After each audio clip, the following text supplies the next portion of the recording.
Hello, my name is Misha Sharif, and you're watching Decoding Careers, where I talk to professionals about their careers. Today we have Dr. Jay Gush, who works as an orthodontist for the Creekview Orthodontics in Texas. Now, here's some information about becoming or being an orthodontist. And on average, salary for an orthodontist ranges from about $88,000 to $281,000 per year. About 99% of orthodontists have a doctoral or professional degree, but in general, it will probably take about 10 plus years of schooling. So, Dr. Gush, how are you?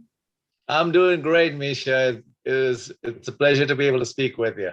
It's a pleasure. It's my pleasure for you being here. And it's really cool for me because you are also my orthodontist and my teeth are looking great. And I really Yes. like I've been wearing my retainer every night like I'm supposed to. Maybe like I have skipped a couple of days, but That's I okay. I have been We're wearing all human. yeah, I have been wearing my retainer every night and it's all good.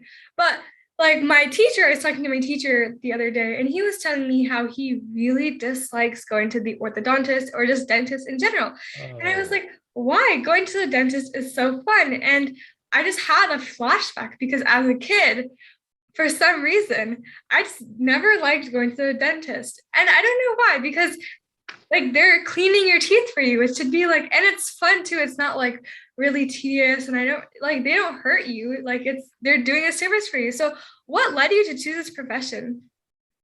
why did I choose the profession? Yeah. So, I actually didn't really think much about orthodontics until I was in dental school. Okay.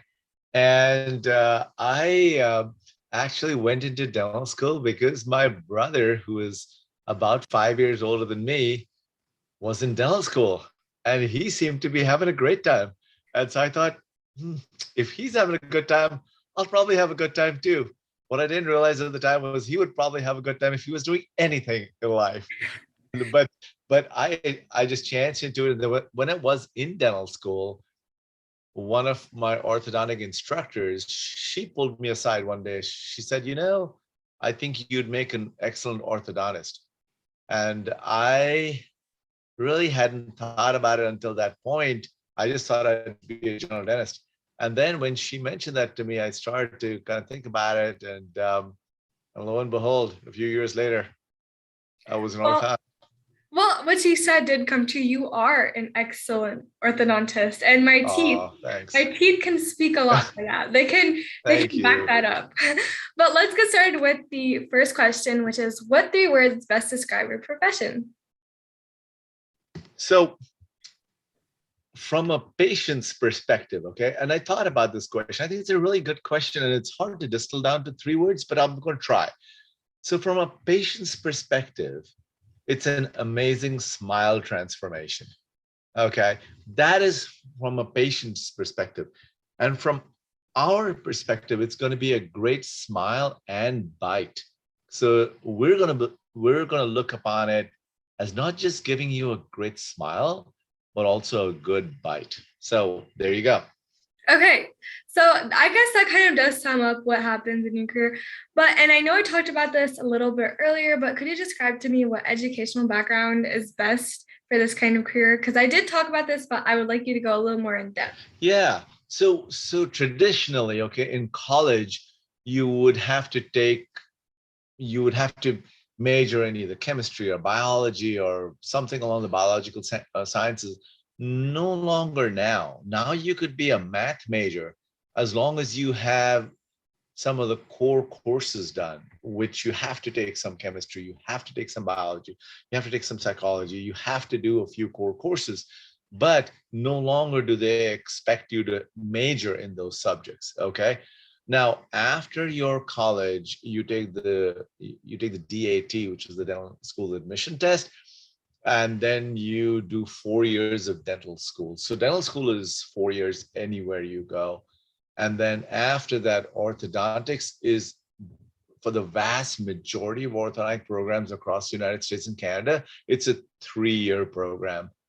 Okay. After which you get a certificate or a master of science in orthodontics. Okay.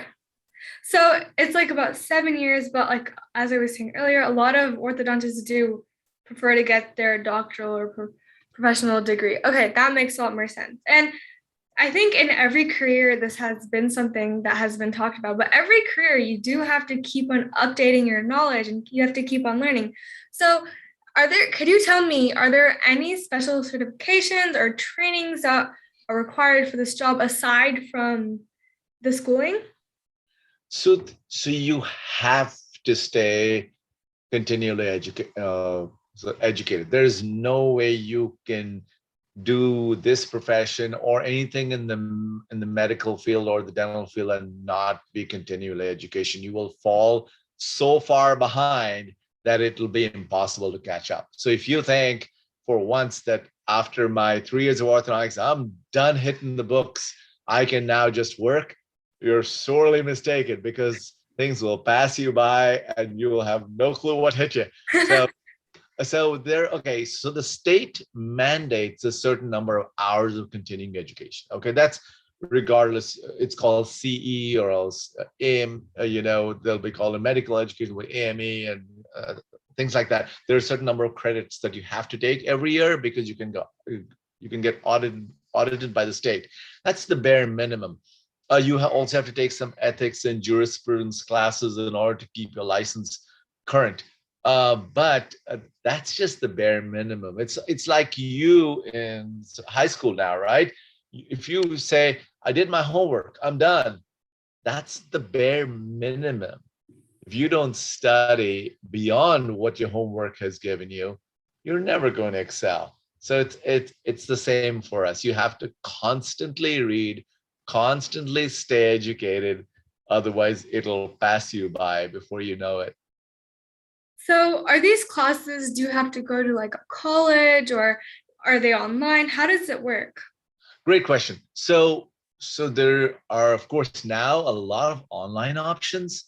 Most of the online classes, though, will have a little test at the end. Okay, so it's not like you can just snooze while the course is running and do your own thing. No, you have to pay attention to. There'll be a multiple choice, question answer thing at the end. So you have to pay attention. You're not done taking tests when you finish college. Okay.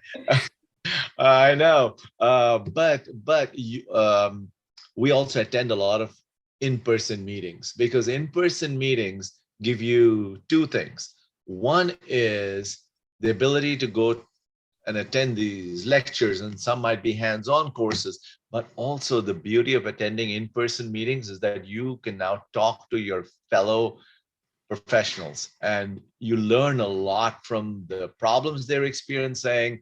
A lot of the solutions come from your fellow professionals, and so that's a really, really advantageous method of learning.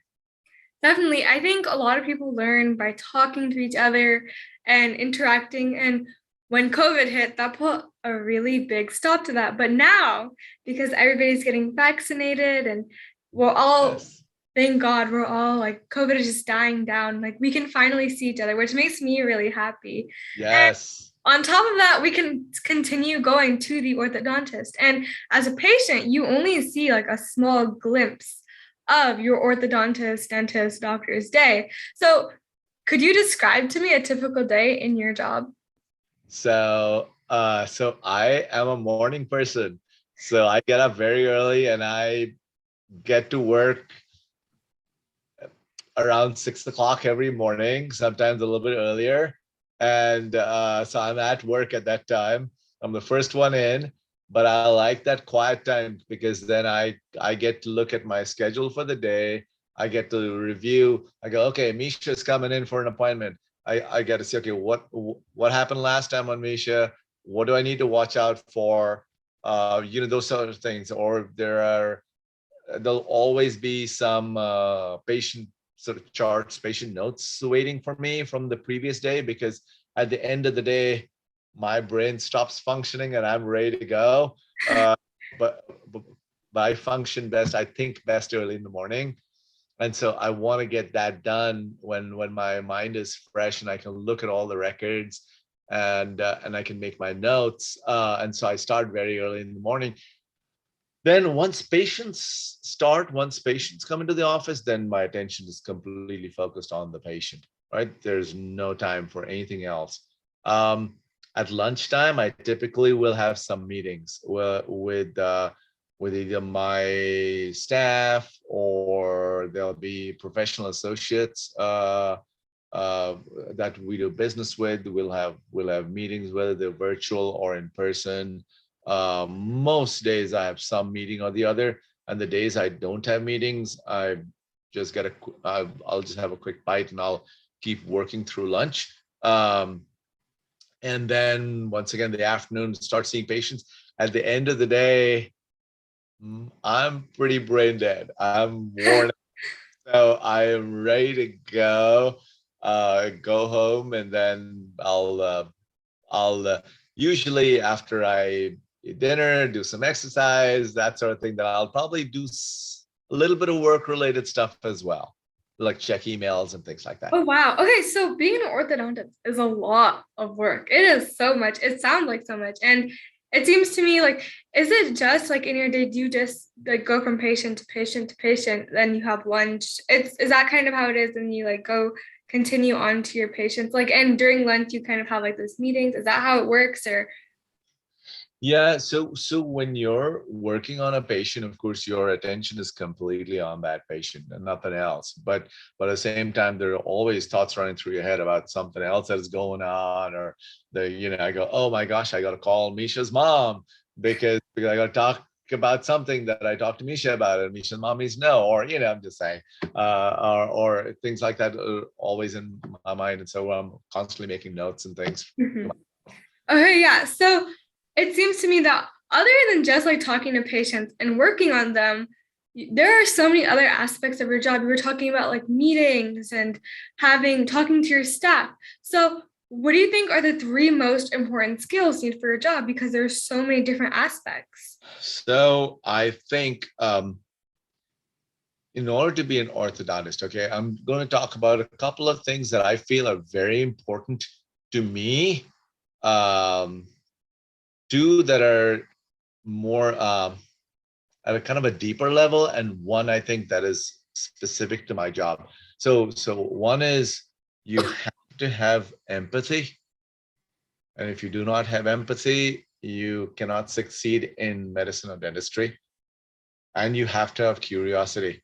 You have to be constantly learning, constantly be willing to be humble, and know that you don't know it all.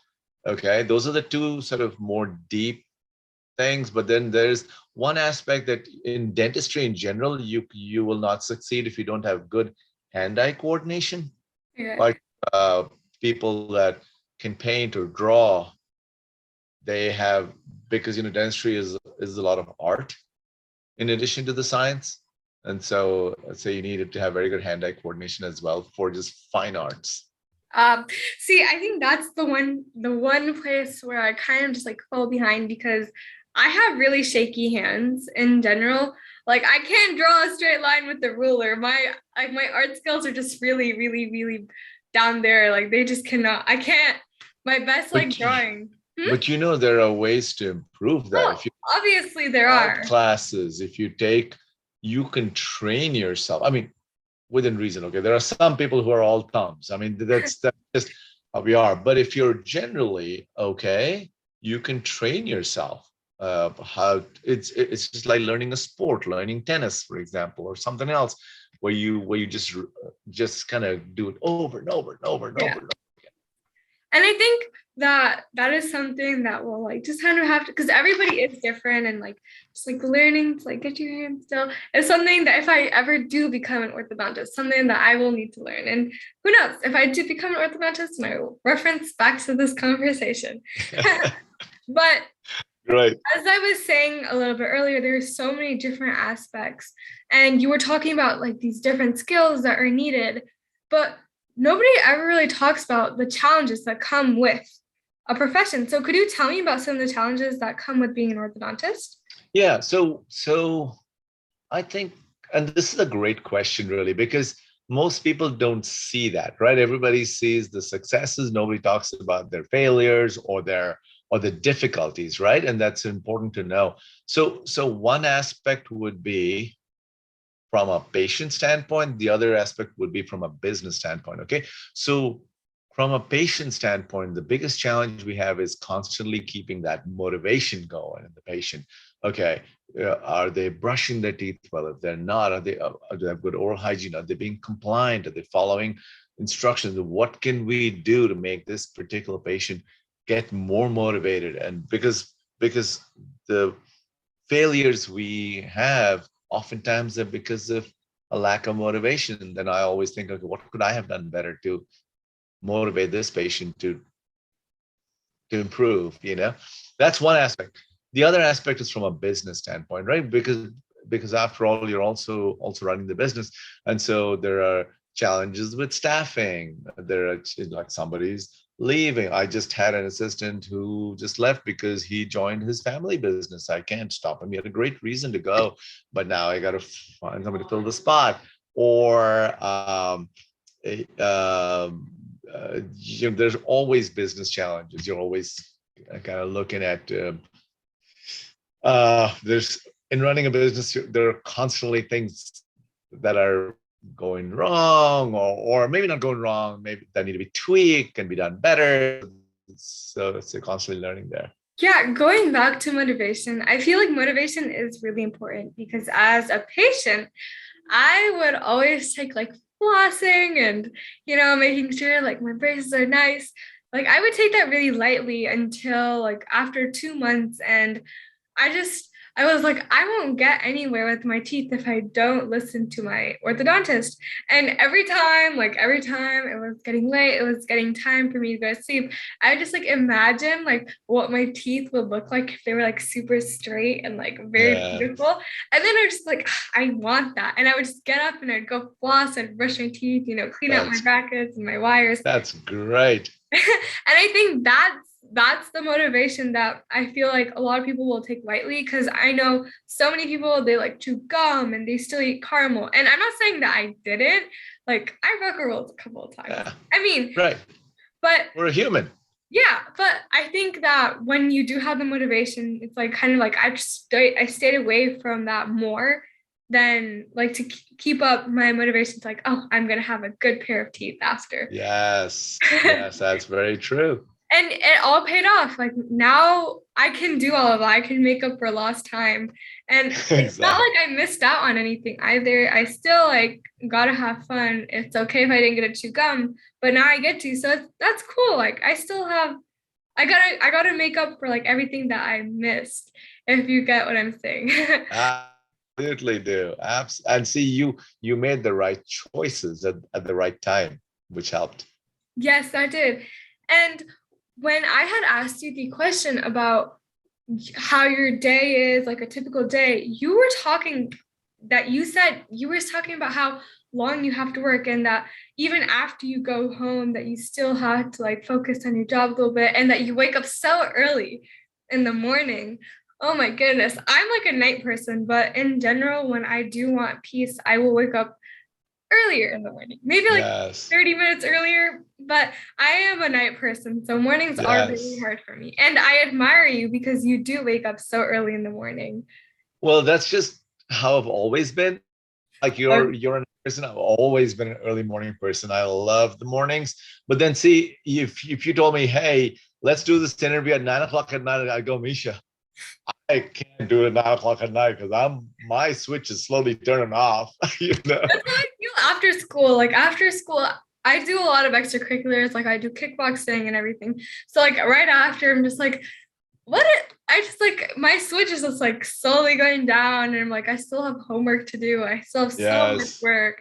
And I'm pretty sure as an orthodontist, you also have so much work. So how do you balance your personal life with your work life? So that's a good question, and it's hard, right? It's I'm still finding the answer to that. I don't have the perfect answer, but I have gotten better. I will tell you. Part of it is also now I have a partner who's an orthodontist, and so he takes up some of the load that I would do by myself before. My children are older, and so that's different. I try really hard to find time to exercise. That's very important for me. And so that, but then time is the most valuable commodity for me. And so I try to manage my time as best as I can. Not perfect. I'm in search of perfection, but not there yet. Well, I mean, the balance between time is really important. And as a high schooler who has like tons and tons of work, I do want time for myself, and I wish I could just like sit there and watch TV all day. Well, and I'm pretty sure everybody wishes that they could do that. But you kind of learn as a high schooler and as you go on with life, like just how to balance it. But I don't think you can ever perfect it because your life is changing, like your work changes, things change a lot. So it's just like this flow, I think. And that's what I've Correct. heard. And like I've done a couple of interviews, and that's like something common I've seen where like, Yes. they're like, we can't find a perfect balance, but you just find this flow. And one day when I do work, I will strive for that flow because I think when you Uh, do have a flow, like you will be able to give time to your family, to yourself, to your work, and all this kind of stuff. yes. Okay. It's difficult and it's an evolving process. You just have to accept the fact that it's going to change. Mhm. Okay, so this is the most important question. And if the audience has not been paying attention, then please go ahead and pay attention now because this is the question where you can get the most out of. And that the question is, what advice would you give to a high schooler who's trying to pursue this career? That's a great question. So, okay, when I talk to high schoolers on a daily basis, I find two groups. Okay, one group of kids who know what they want to do. They go, okay, I'm doing blah blah blah. I want to be a blah blah blah, and I go, that's fantastic. But then there's another group that go, I'm not really sure. And I was in that category. I was in that category where I wasn't really sure. I didn't know what to do. So the first thing I want to tell them is it's okay. It's okay if you don't know what you want to do in high school, okay? Because you're still growing, you're still evolving. You don't know what you don't know. Maybe you go to college, you take an economics class, you go, my gosh, I love this. Or you take an English class or you take a math class, you go, wow, I love this. And you go, okay, now I'm going to take another class, and that's the time for you to learn. But find out in general what you're good at, right? Generally, when you're a junior and senior in school, you can kind of know what personality you have. Go, okay, I like talking to people. I like being around people. Or no, I don't like being around people. I could care less if I saw anybody all day. I'm good at what I do, and I don't want to have to interact with people. You can find out what your character traits are. There's no good or bad. It's just find out what your strengths are, and play to your strengths. Everybody has some strengths and weaknesses. You need to play to your strengths, but you need to know your weaknesses. Um, but the biggest advice I would have for somebody, are you listening? Is choose a career for the right reasons. I cannot tell you how many dentists I have talked to over the years who are miserable, who are unhappy because they chose dentistry as a career for the wrong reasons. You know, my advice to my own children is never choose a career because of the economic reasons. That is the worst reason to choose a career because you will be unhappy. You will not find happiness in that. If you choose a career with something that you're good at and you feel good about, and you go, I can do this, I can get better at this, the economics will work out. You'll be happy at what you do. It'll show through. Who wants to go to somebody that's unhappy all the time? I don't want to go see my physician if he's just groaning and moaning and just unhappy to be there. I don't want to go see him. I want to see somebody who's excited about being there. Say, hey, I'm here for you. I can help you. So choose a career for the right reasons, and it almost always the right reason is not the economic one. So that's my biggest advice to young people, because young people oftentimes look at certain careers and go, or their parents influence them, right? I mean, of course, our parents want the best for us. And they go, okay, you really don't want to do this because you're not going to be able to make a living. Or you want to do this because you'll make a great living. And that's not wrong, but it should be item number 7 or 8 in your choices of or in your in your list of reasons, not 1, 2, or 3. I understand that. And if you were looking at my reaction, I was laughing because I have a list, obviously, of things that like I would want to be that hopefully I find liking to, but it's all for the economic reasons. And my philosophy for that is if I might grow to like it, but and that kind of thinking, I'm starting to figure out, like talking to all these professionals, I'm starting to figure out like if you do what you love, you'll find happiness and you'll find everything will work out for you. Everything will work out for you. And that's like a common theme that I have seen from all of these people who I'm interviewing.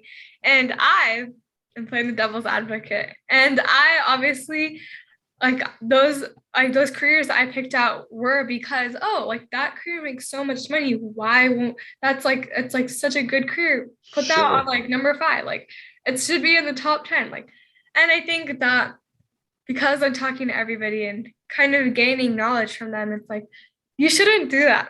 And your advice definitely adds on to that, and it just helps me get more depth into it. So thank you so much for that advice, and thank you so much for agreeing to this interview, Dr. Ghosh. Everybody, this is Dr. Ghosh from Creek View Orthodontist.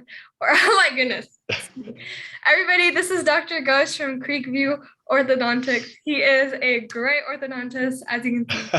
My teeth look amazing. Thank you so much. You do. You look amazing. Misha, thanks for the opportunity. I wish you the very best. And I wish all of your listeners and viewers the very best.